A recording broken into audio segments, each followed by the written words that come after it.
nta gitangaza kirimo kuba wakumva abantu bavuga ko Canada ari nka paradizo.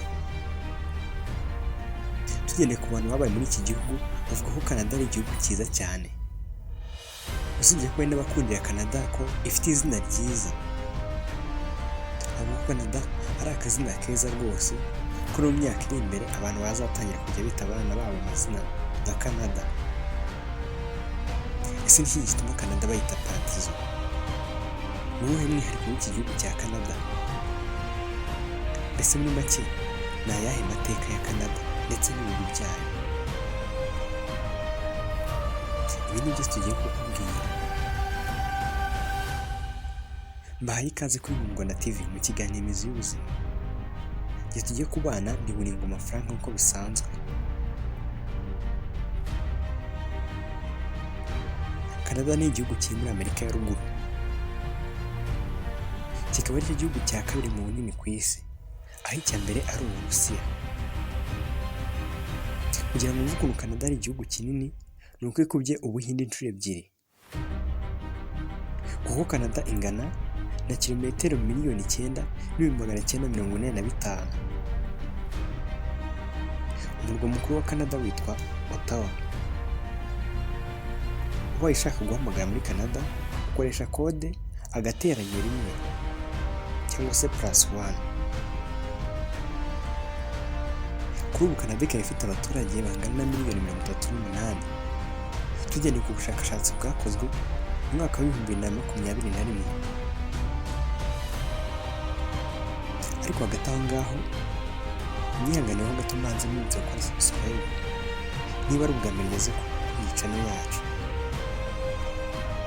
Wibuke no gukanda inzogera, bizadufasha twese, bizaza bidufasha gukomeza kubona uko ikiganiro cyacu gisohotse.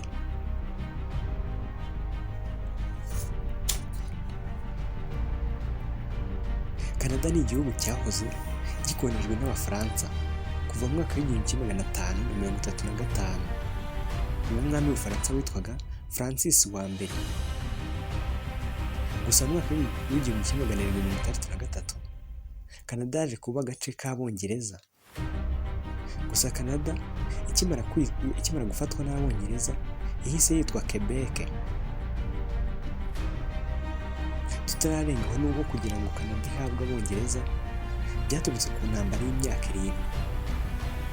Iyi ntambara yari iri mu bihugu byinshi byo mu Burayi, by'umwihariko yari ikaze cyane hagati y'Abafaransa n'Abahinde. Iyi ntambara ikaba yaratangiye mu mwaka w'1756 irangira mu mwaka w'1763. Mu kurangira kwayo ni uko inama yateranyije ibihugu by'Uburayi yari yabereye i Paris mu Bufaransa, yemeza ko Canada ihawe Abongereza. Kuva ubwo ngubwo iva mu maboko y'Abafaransa. Mu mwaka w'1867 Canada yahinduwe intara ifite ubwigenge ariko budasesuye. Gusa gake gake byatumye Canada iza kugera ku bwigenge bwuzuye, kuko ntibyatinze ku itariki ya mbere y'ukwezi kwa karindwi mu mwaka w'1867 Canada yabaye igihugu bw'inteko nshinga amategeko y'Abongereza yari yateranye ikemeza ko Canada ibaye igihugu. Ibyo byabaye mu masezerano yiswe The British North America Act.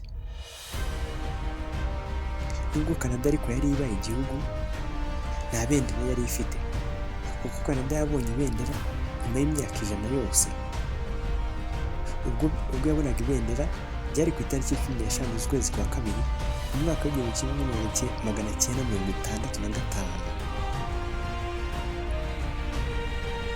Ubu Canada ikaba ifite indimi ebyiri zemewe n'amategeko, Igifaransa ndetse n'Icyongereza. Umushakashatsi wa mbere wageze ku butaka bwa Canada yitwaga John Capote. Yageze mu mwaka w'1897 anavumbura ubutaka buzwi nka Newfoundland bwo muri Canada. uyu ni nawe wavumbuye nanone Canada mu mwaka w'igihumbi kimwe magana ane mirongo icyenda na karindwi. Uyu mushakashatsi yahageze akoresheje ubwato bwitwa Matayo. Canada yakomeje kuba igihugu gihamye kugeza n'ubu.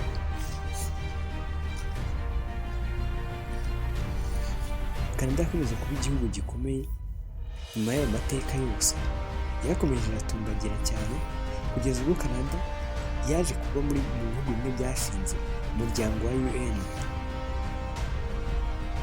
Canada ni igihugu gifite imiyoborere ishingiye ku nteko nshingamategeko, aho iyoborwa na Prime Minister cyangwa se Minisitiri w'Intebe yungijwe n'uwo bita Guverineri Jenerali ushyirwaho n'umwami w'Ubwongereza, cyangwa se yashyirwaho n'umwamikazi wahoze ari Ubwongereza, ariko ubwo Ubwongereza buyobowe n'umwami Charles, ubu niwe uzaba ushyiraho Guverineri Jenerali w'igihugu cya Canada. Rero iyo uyu Guverineri Jenerali ashyizweho ntabwo atangazwa n'umwami w'Ubwongereza, ahubwo atangazwa na Minisitiri w'Intebe wa Canada. Ubu tuvugana Prime Minister cyangwa se Minisitiri w'Intebe wa Canada yitwa Justin Trudeau, yagiye mu mwaka w'ibihumbi bibiri na cumi na gatanu, naho Guverineri Jenerali akaba yitwa Mary Simon, yagiye ku itariki 26 z'ukwezi kwa karindwi mu mwaka w'ibihumbi bibiri na makumyabiri na rimwe. Kugira ngo ube Prime Minister mu gihugu cya Canada, ni ugomba kuba uturuka mu ishyaka ryatsinze amatora. Canada ubu ni igihugu cy'imiryango myinshi mpuzamahanga, aho iba muri G8, ibihugu 8 bikize ku isi, ikaba muri G20, ibihugu 20 bikize ku isi, ikaba muri OTAN, Commonwealth, Francophone, OCDE ndetse na Loni.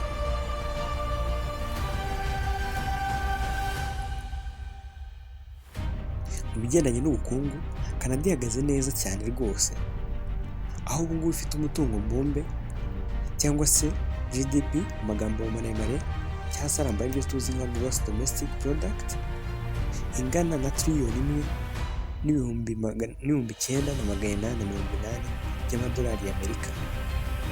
Trillion ni amafaranga menshi, murumva ko rero Canada ihagaze neza. Canada ikize ku mutungo karemano ndetse n'ubuhahirane hagati yayo na Leta Zunze Ubumwe za Amerika. Canada ifite amashyamba, peteroli, gazi, amabuye y'agaciro yiganjemo zinc na uranium. Canada nicyo gihugu cya mbere mu bucuruzi bwa uranium, ikaba iya gatatu mu bubiko bwa peteroli na gazi, nyuma ya Venezuela na Arabia Saudite. Nicyo gihugu cya karindwi mu gutunganya peteroli. Canada kandi nicyo gihugu cya mbere ku isi gifite abaturage bize cyangwa se bize, aho 99% bazi gusoma no kwandika, kandi 50% basoje segonderi, naho 1/2 cy'abaturage baho baba baravukiye mu bindi bihugu. Canada nubwo ari igihugu cya kabiri mu bunini, biratangaje cyane ko kiri mu bihugu n'ubundi bifite abaturage bake ku isi.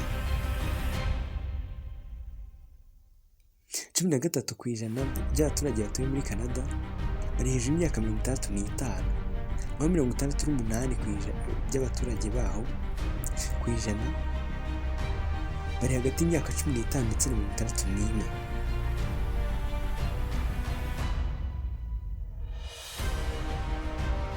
Imyaka fatizo abaturage bo muri Canada bakunze kumara 81.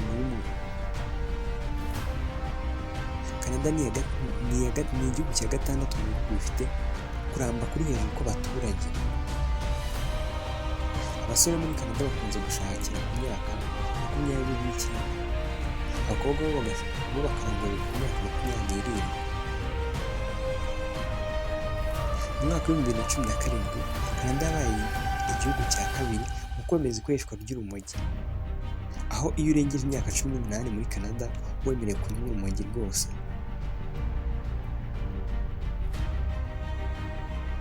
32% by'abaturage muri Canada barishimye, naho 55% barishimye cyane.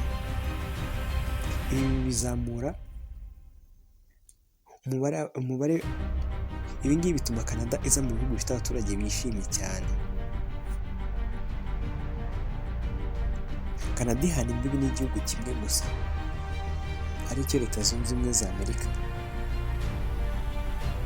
Canada ifite ibirwa byinshi ndetse n'ibiyaga byinshi, aho 1/2 cy'ibiyaga biri ku isi byibera muri Canada. Kugira ngo mvuge byinshi nuko ifite ibiyaga bisaga miliyoni.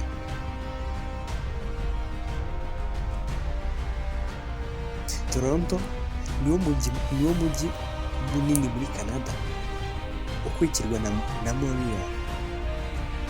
Montreal nibutse ko ariwo mujyi wa kabiri ku isi ubamo abaturage bavuga ururimi rw'igifaransa cyane.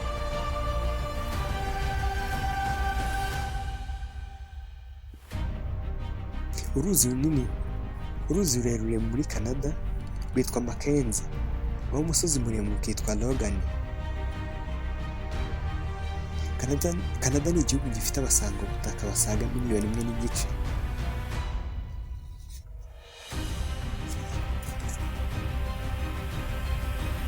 Umunsi mukuru wa Canada witwa Canada Day, usereburwa ku itariki ya mbere z'ukwezi kwa munani buri mwaka. Canada iri mu bihugu bifite movement nyinshi y'abaturage, byaba binjira cyangwa se abasohoka. Canada ifite amashyamba menshi cyane ko byatumye ijya ku mwanya wa 3 mu bihugu bifite amashyamba menshi.